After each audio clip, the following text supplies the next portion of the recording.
we sent up the bat signal because here at ENCA this week, it's been, or in the country rather, it's been quite a week of really, really bad news. Or I suppose just another week. Yes, in the motherland. Yes. Do you guys feel pressure that people will come after a week like we've had, where we've heard that unemployment numbers are at an 11-year low? We heard a minister today admit that they really haven't been focusing on what they were supposed to do after the job summit because they were focused on the elections. Yes. These kind of stories just keep coming at us. Do you feel pressure when people arrive on a Friday night, like, please make me laugh? I don't feel pressure. I feel like those issues must be dealt with at therapy. We are for entertainment. Don't bring all your issues to our show. I make jokes about gravy. Yes. So those kind of things, not really my forte. Well, some would say the gravy train is part of the major issue. I see what you did there, but you're not my father. You're trying to dictate my jokes now. I see what you're trying to do.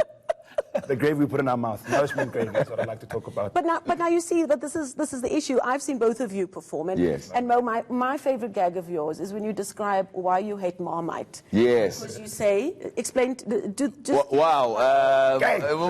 Marmite is a terrible spread. It tastes very salty. Yes. Like the sadness of one's life has been put into a jar, and then you must eat that. Oh, I did not expect that. Yes, that joke is taken it further. Yes. I've heard you say that it tastes like the tears of people who've lived in exile. Yes. Now, a story like that Yes. it comes from, it's a place of sadness. Yes. You know, people are connected to that in various emotional ways. Sure. Do you find that South African audiences are ready to laugh at a joke that flips the sadness, Yes. those memories, and can see what you're trying to do there and the lighter side of it? Sure, I think they can appreciate that kind of. We don't take ourselves too seriously. I think South African audiences have been very open. I will say that recently we almost got into an altercation at a gig. A gentleman suggested we were talking nonsense about Saul Blakey. Oh, yes. Which is very random and macabre, because we didn't even say anything about him. And we're like, Really? you see, we had to close his tab. Are there forbidden things, especially in the political sphere and about our history, where you know that's a holy cow that you're not going to touch on? You're going to leave it be. What do you think? When I started comedy, there were things that I said I wouldn't do, and then like by the third year, I'd broken all those things. But some people are touchy about certain topics. I realized religion is a bit touchy. Yes, very touchy.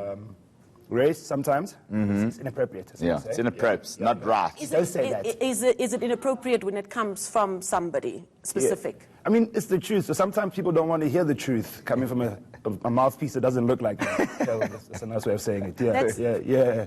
That's very true indeed. Do you, Mojak, do you watch the news? Do you watch current affairs? And do you use that to try and dig out some material that you might take onto a stage? I used to watch a lot more. We used to do a satirical show, Late Night News, on this lovely network. Yes. Now I watch a little bit less, but now that Jacob's back, I'm intrigued again. Speaking of Jacob, you're referring to our former president, Jacob Zuma. Yes, so I should say his full name, yeah. Did you... were you excited when you heard that he was going to appear at the State Commission, the Zondo Commission, and the inquiry into state capture? Yeah, I thought he was going to bring a hot fire, but Yes. then apparently he's forgotten everything. Yeah. Apparently he bumped his head on the way into the inquiry, Strategic amnesia. and now he's like, no, I can't recall, which is great. You know, when you're in trouble, that's a great thing to But do. he's on social media now telling stories and stuff. Charismatic, sir. Do you find that sometimes you think it's actually unfair that the news in South Africa is almost ridiculous in itself and it leaves nothing for you to have to do to it? It's like it writes itself, right? Yeah, we just got to commentate on the things that everyone knows, because the world, all the country is interesting. Interesting, yes. Let's put it that way. You know, let's be polite. It's Yes. very interesting. Extremely interesting. When the former president appeared at the state capture inquiry, do you sometimes laugh that people will then be shocked when the former president arrives and then starts dropping files and saying, he's a spy, and oh, and that other guy is also... Do you laugh at the fact that we are all then shocked that that is actually what's transpired? Yeah, it's hilarious for me, because he's snitching, but with cameras and stuff. And he knew all the stuff for all these years. Now he's like, you know what? You guys don't know who I am. Yeah. Take. It's like, you know, after a bad breakup, Yes, and you've been holding all this stuff like, back. you're leaving me to the line. Okay. Yeah. First of all, let me tell you. You like your Cyril, Ned. Let me tell you something about this boy. Yeah, it's fire. I love his snitch game. Yeah. It's like seeing your dad snitch. Crazy. It's like all our dads. Oh. our stepfather snitching from the country. It's wonderful. It's terrible. It's I terrible. read an article written by Luis Ogola recently, a great article where he speaks about how he thinks that this is the time for South African comedians to take over the world, because there's this perfect cocktail that growing up, especially our generation, has grown up being exposed to comedy from all over the world. So we've been exposed to all of this.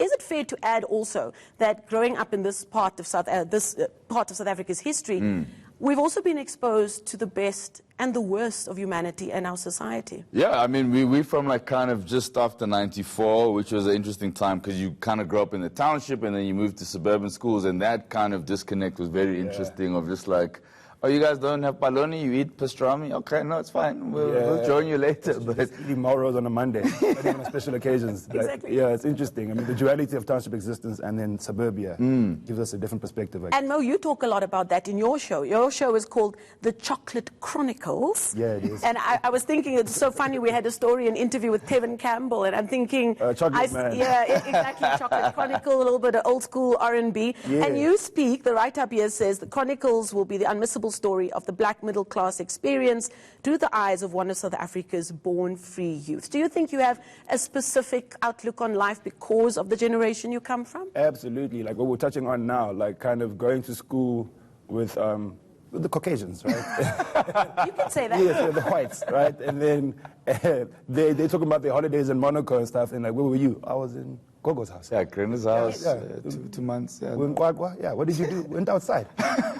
That's what we did. Yeah, you know what I mean? But there's nothing wrong with it. So those kind of like experiences and talking about that, because there's so many black kids that exist, that kind of existence that we had. We just have the platform to talk about it comedically and make it nostalgic, but also truthful. Yeah. You also speak about your very special relationship. I don't know if you do it in this show, but I've heard you do it before, where you speak about your relationship with your father. You coming from this generation where you've been encouraged as a young man to talk about your feelings. Yes. And you've got a father coming from a different generation who you now need to try and teach him to say, I love you. Yes, I mean, because that generation of men of color don't really express themselves in that way. You know what I mean? My dad will say things like, I love Kaizer Chiefs, but I never say I love you, my chocolate son. So it's always, every now and then on the phone, after like a conversation, I'll say I love you to my mom, and then she'll pass the phone to my father, as betrayal works. And then I'll say to my dad, but I have to psych myself up to say I love you, and then he just, I love you, and he's just on the other side. Okay, all right, okay. Oh, you're hanging. You know, you're breaking. Okay, bye-bye. Yeah, it's very interesting. Yeah. Okay. So now, Mo, the Chocolate Chronicles is on at the Theatre on the Square as part of this one-night stand festivals.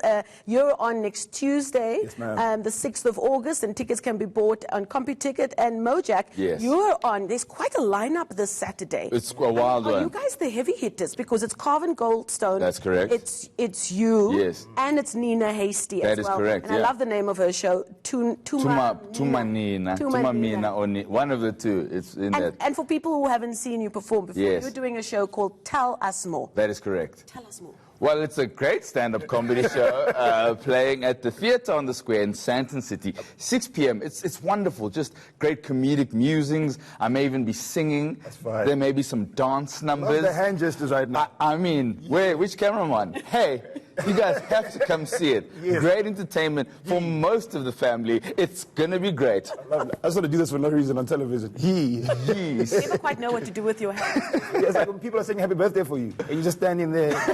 I must have, where's my Tamagotchi? Happy Yeah. birthday. I think on that note, Yes. before things get really out of hand and you get far too comfortable, let's leave it there. Mothebe and Mojak Lehoko, they are performing as part of the One Night Stands Comedy Festival at the Theatre on the Square in Sandton, and you can book your tickets on CompuTicket.